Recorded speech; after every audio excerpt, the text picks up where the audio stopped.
প্রবাস নামে জলকানায় কেন আসলাম জানি না।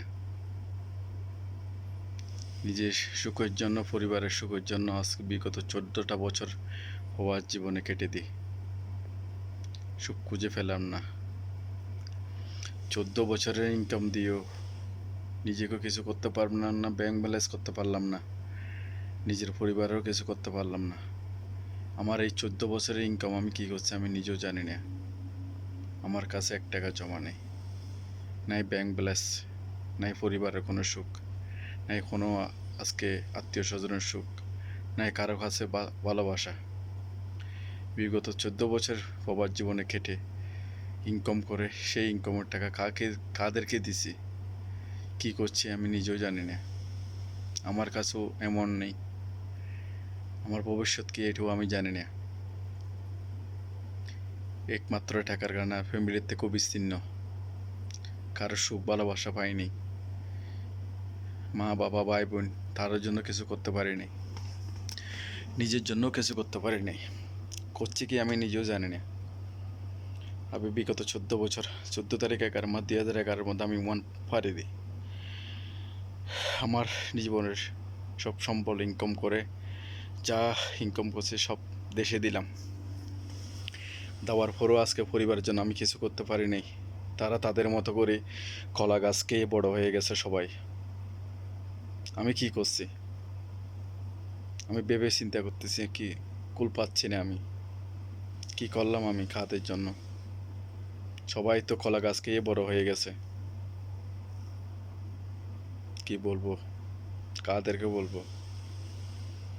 কোনো পর্যন্ত নিজে সফলতা অর্জন করতে পারি নাই। হালাল রোজগার করার জন্য চেষ্টা করতেছি সবসময়, হারাম রোজগার করার জন্য চেষ্টা করি নাই। নিজের ক্ষতি হলো পরের ক্ষতি করার চেষ্টা করিনি, তবুও নিজের ভিতর সুখটা পাচ্ছি না। জানি না, আল্লাহর উপর ভরসা, জানি না কখন আমার জীবনে সুখটা চলে আসে, জানি না আমার কপালটা কখন শেষ হয়ে যায়। নিজেকে ভেবে ভেবে খুব চিন্তিত লাগতেছে। সবাই তো কলা গাছ খেয়ে বড় হয়ে গেছে, আমার এই কষ্টের টাকাগুলো কই গেছে আমি হিসাব পাচ্ছি না।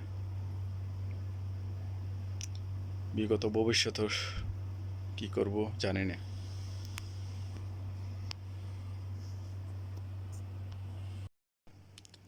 তবুও হাজারো কষ্টের মধ্যে আলহামদুলিল্লাহ আল্লাহর রহমতে অনেক ভালো আছি। আল্লাহ যেটুকু রাখছে আল্লাহর কাছে লাখ কোটি শুকরিয়া। যেটুকু আছে ভালো আছি, ভবিষ্যতে ইনশাল্লাহ ভালো থাকবো।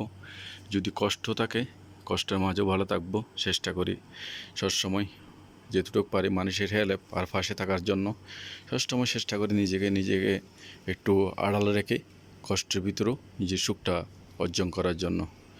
তো সবাই দোয়া করবেন, আমি সকল প্রবাসী ভাইদেরকে দোয়া করি যেহেতু সবাই সবার মতো করে যেন ভালো থাকে, পরিবার নিয়ে সুখ শান্তিতে থাকে, যেহেতু মানুষের মতো করে চলতে পারে। হাজারো প্রবাসী, হাজারো কষ্ট, হাজারো বিনোদন সবার মনেই আছে। কেউ কইতে পারে, কেউ কইতে পারে না। হাজারো কষ্ট চেপে নিয়ে জীবন যাপন করে, কষ্টর নাম হচ্ছে প্রবাস জীবন কষ্ট। তো সকল প্রবাসীদেরকে বলবো নিজের ক্যাপাসিটি কিছুটা রাখার জন্য, সব পরিবারকে না দেওয়ার জন্য। নিজের ভবিষ্যৎ, নিজের ছেলেমেয়ের ভবিষ্যৎ না হলে অন্ধকার হয়ে যাবে। কিছুদিন আগে ছোট্ট একটা ভিডিও দেখলাম, এক ওমান প্রবাসী দেশে চলে গেছে, অনেক কিছু করছে ভাই বোন আত্মীয় স্বজন সবার জন্য। নিজে গিয়ে এখন ঘরের স্থান পাচ্ছে না থাকার জন্য, যে রাতগুলো জাগাবে, রাত্রে থাকার জন্য ওর বর্তমানে স্থান নেই। ইনকাম শেষ করার পরে তার শরীরের অঙ্গগুলো সব বিগি করে একদম শেষ হয়ে গেছে। তার কোনো ব্যাম্বুলেন্স নেই, সব শেষ হয়ে গেছে।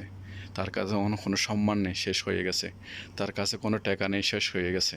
তো এখন অন্ধকারের মতো চুপিয়ে পড়তেছে। হাজারো কষ্টের মধ্যে বর্তমানেই আছি দেশে, কিন্তু তার এই কষ্টগুলো কে বুঝবে, কাকে বুঝাবে, কে শুনবে, কে মানবে? কেউ নেই, একমাত্র আল্লাহ ছাড়া। সব কিছুর মালিক হচ্ছে আল্লাহ, আল্লাহই করবে সব কিছু।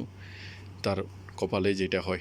এরকম হাজারো প্রবাসী আছে হাজার কষ্টের মধ্যে। সকল প্রবাসীদেরকে জানাই ভালোবাসা রইল। এ বলে শেষ করলাম।